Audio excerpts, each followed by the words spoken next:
दुनिया के नक्शे पर भारत का डंका किस कदर बज रहा है, इसकी एक बेहद भव्य और ऐतिहासिक तस्वीर यूरोप के दिल स्लोवाकिया से सामने आई है। प्रधानमंत्री नरेंद्र मोदी अपने द्विपक्षीय दौरे के तहत स्लोवाकिया की राजधानी ब्रातिस्लावा पहुंचे हैं। साल 1993 में स्लोवाकिया की आजादी के बाद ये पहला मौका है जब भारत का कोई प्रधानमंत्री इस देश की धरती पर कदम रख रहा है। इस ऐतिहासिक पल को यादगार बनाने के लिए खुद स्लोवाकिया के प्रधानमंत्री रॉबर्ट फिको ने पीएम मोदी का बेहद गर्मजोशी के साथ स्वागत किया। स्लोवाकिया के ऐतिहासिक कैसल में पीएम मोदी को गार्ड ऑफ ऑनर भी दिया गया।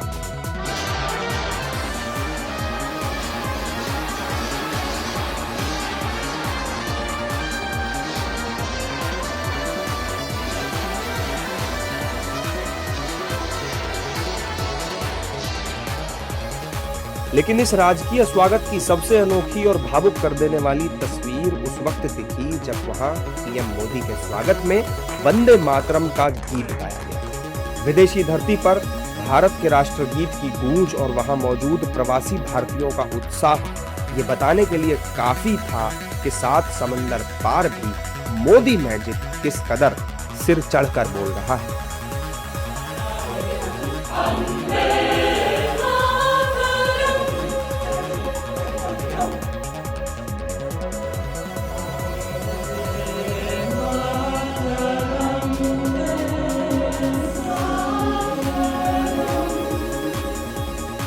ये दौरा सिर्फ कूटनीति तक सीमित नहीं है, बल्कि ये पीएम मोदी की उस वैश्विक लोकप्रियता का प्रमाण है जो दुनिया के हर कोने में भारत का मान बढ़ा रही है। स्लोवाकिया के प्रधानमंत्री रॉबर्ट फिको के साथ पीएम मोदी की इस मुलाकात के दौरान व्यापार, डिफेंस, रेलवे और इमर्जिंग टेक्नोलॉजी जैसे कई अहम क्षेत्रों पर रणनीतिक साझेदारी को नया आयाम दिया जा रहा है। यूरोप के इस अहम देश में भारत के प्रति ये दीवानगी साफ दिखाती है कि आज ग्लोबल पॉलिटिक्स में पीएम मोदी का कद कितना बड़ा हो चुका है। आजादी के 3 दशकों बाद किसी भारतीय प्रधानमंत्री का स्लोवाकिया पहुंचना और वहां इस कदर वंदे मातरम के साथ पलक पावड़े बिछाकर उनका स्वागत होना बदलते भारत की उस बुलंद वैश्विक साख की गवाही है जिसका नेतृत्व खुद पीएम मोदी कर रहे हैं।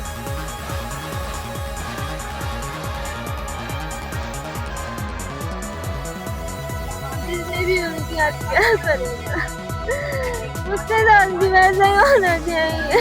नहीं होगी तो हम खुद निपटेंगे, प्रशासन हट जाए हम खुद करेंगे, इतना सक्षम हम कर सकते हैं।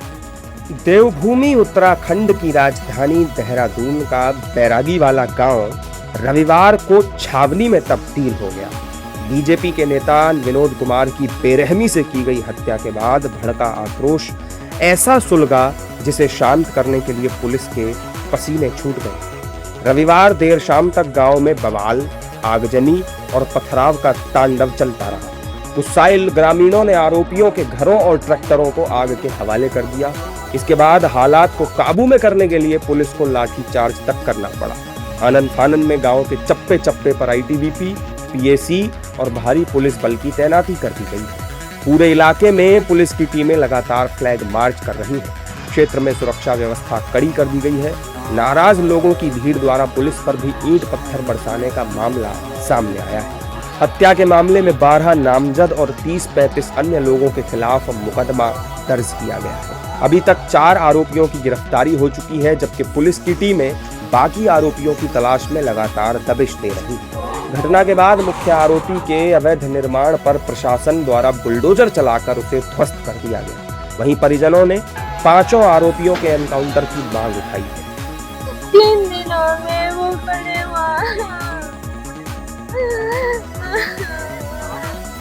उन्होंने कभी किसी का बुरा नहीं किया, उनके साथ इतना बुरा कैसे हो। जिसने भी उनकी हत्या करेगा, उसके साथ भी वैसा ही होना चाहिए। कहाँ जाऊंगी मेरे बच्चों का क्या होगा? हाँ सर, हमारे पर पंचनामे का दबाव बनाया जा रहा है कि आप तुरंत पंचनामा कराओ। नजरी के माध्यम से भी, सिस्टम के माध्यम से भी मैं जैसे जैसे तोड़ जोड़ होता है सभी अपने हथकंडे अपना जा रहे हैं, लेकिन हम पंचनामा नहीं करेंगे। हमें खून के बदले खून चाहिए बस। मेरी ये रिक्वेस्ट है। नहीं होगी तो हम खुद निपटेंगे, प्रशासन हट जाए हम खुद करेंगे, इतना सक्षम हम कर सकते हैं। मरेंगे तो मिटेंगे तो वहीं हैं, हमें कोई दिक्कत नहीं है, लेकिन हम सामने वालों को मिटाएंगे जब भी हम छोड़ देंगे। हमारे साथ पूरा सहयोग है, मेरे समाज का पूरा सहयोग है, पूरे ग्रामवासी, आस पास के 4 गांव भी हमारे साथ ऐसे खड़े हैं कंधे से कंधा मिलाकर। हम बख्शेंगे नहीं और हमें गांव में कोई भी नजर नहीं चाहिए, क्योंकि ये एक षड्यंत्र के माध्यम से कार्रवाई की गई है। जो है गाँव को जो है देखा जा और वही जो हत्या करी दरअसल खेत में पानी लगाने और पैसे को लेकर गांव में ही एक विशेष समुदाय के परिवार और पीड़ित परिवार के बीच विवाद चल रहा था। घटना से एक दिन पहले सेटरिंग के 14,000 रुपए के लेन देन को लेकर बातचीत हुई थी। इसी दौरान खेत के ट्यूबवेल से पानी डालने को लेकर भी दोनों पक्षों के बीच कहासुनी हो गई। इस हमले में सिर पर हथौड़ा लगने से विनोद कुमार की मौत हो गई, जबकि परिवार के 3 अन्य सदस्य गंभीर रूप से घायल हो गए। घटना के बाद रविवार सुबह इलाके में तनाव फैल गया। सांप्रदायिक तनाव को देखते हुए गांव में भारी पुलिस बल और पीएसी तैनात कर दी गई है। बीजेपी नेता विनोद कुमार की हत्या ने न सिर्फ एक परिवार उजाड़ दिया, बल्कि कानून व्यवस्था पर भी गंभीर सवाल खड़े कर दिए।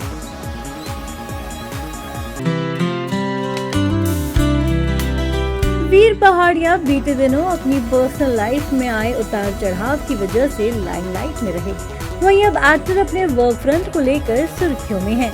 वीर ने अपकमिंग फिल्म के लिए महेश भट्ट के साथ हाथ मिलाया है और वरुण शर्मा के साथ पहली बार स्क्रीन स्पेस शेयर करने के लिए तैयार हैं। इसी बीच वीर ने फिल्म से जुड़ी कुछ पिक्चर्स पोस्ट करके इसके टाइटल से पर्दा उठा दिया है। वीर पहाड़िया ने अपने ऑफिशियल इंस्टाग्राम अकाउंट पर फिल्म की स्टार कास्ट और veteran film maker director Mahesh Bhatt के साथ कुछ पिक्चर्स की एक सीरीज शेयर की है। फोटोज में सभी ऑल ब्लैक अटायर में नजर आए हैं। साथ ही मुहूर्त शॉट का बोर्ड भी देखा गया है, जिससे साफ होता है कि मूवी का टाइटल नाम है। पोस्ट को शेयर करते हुए वीर ने कैप्शन में लिखा है, कहते हैं सबसे छोटा जीव भी सबसे बड़ी शक्ति का प्रमाण होता है। जब बप्पा का आशीर्वाद साथ हो तो हर नाम एक तूफान होता है। हैशटैग नाम गणपति बप्पा मोरया। नाम टू लिव इज वॉर एक डार्क एक्शन थ्रिलर फिल्म होने वाली है। इसमें वीर पहाड़िया एक गुस्सैल यंग मैन के लीड रोल में दिखेंगे, जिसमें ग्रे शेड भी है। वहीं वरुण शर्मा विलेन का किरदार निभाएंगे।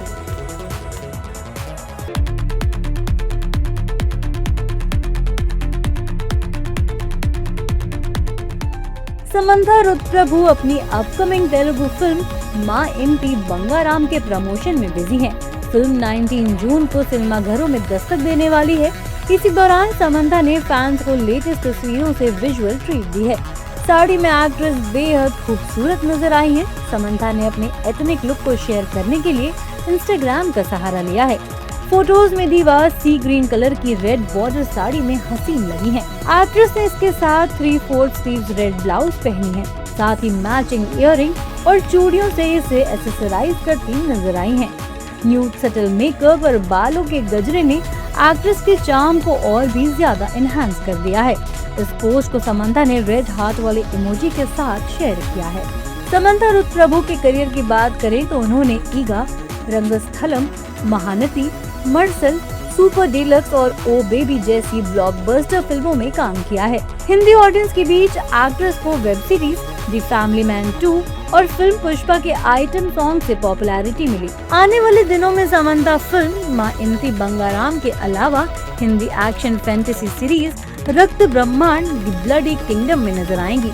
समंथा रुद्रप्रभु फिल्मों में एक्टिंग करने के साथ साथ प्रोडक्शन की दुनिया में भी कदम रख चुकी हैं।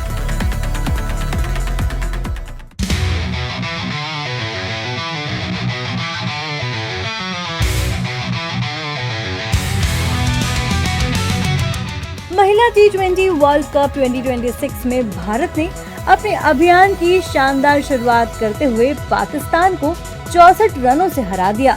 एजबेस्टन में खेले गए मुकाबले में भारतीय बल्लेबाजों ने दमदार प्रदर्शन किया तो गेंदबाजों ने पाकिस्तान की पूरी टीम को 17 ओवर में समेट दिया।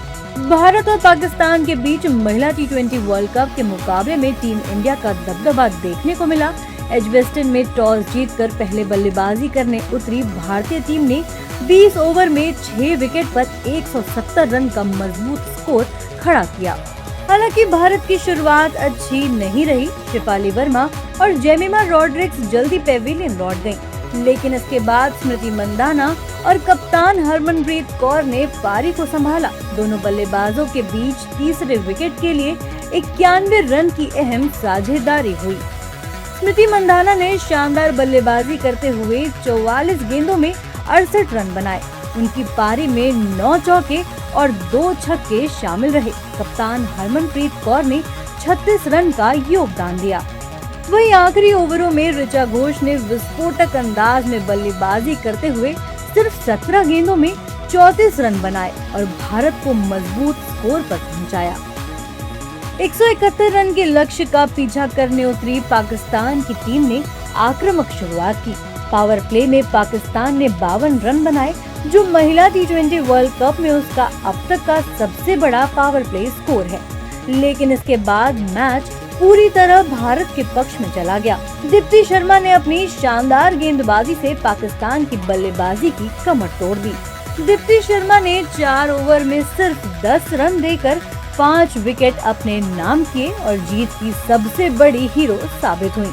श्रीचरणी ने 3 विकेट झटके, जबकि शेफाली वर्मा को भी एक सफलता मिली। इस शानदार जीत के साथ भारत ने टूर्नामेंट में अपने अभियान का विजयी आगाज किया है। ग्रुप ए की अंक तालिका में भारतीय टीम दूसरे स्थान पर पहुंच गई है। अब टीम इंडिया की नजर अगले मुकाबलों में जीत की लय बरकरार रखते हुए खिताब की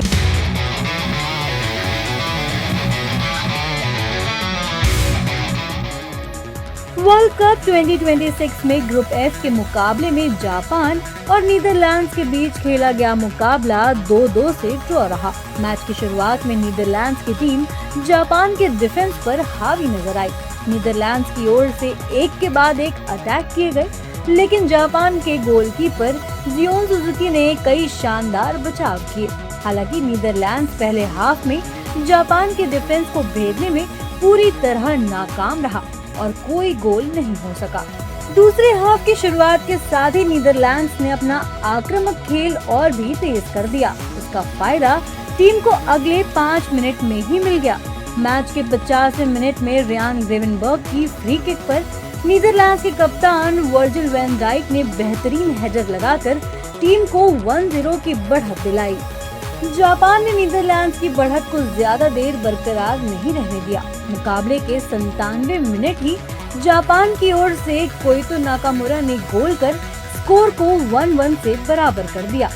नीदरलैंड्स ने 64वें मिनट में फिर से लीड बना ली। क्रिसेंसियो समरविले ने गोल कर नीदरलैंड्स को मुकाबले में 2-1 से आगे कर दिया। जापान के मैच के 88वें मिनट में दाइची कामाडा ने कॉर्नर पर गोल कर जापान को हार से बचा लिया। मैच की समाप्ति तक दोनों टीमों का स्कोर 2-2 की बराबरी पर रहा। इस कारण से दोनों टीमों को 1-1 अंक से संतोष करना पड़ा। देश दुनिया की सभी खबरें देखने के लिए जुड़े रहिए आचरण न्यूज से। आचरण न्यूज, हर कदम आपके साथ।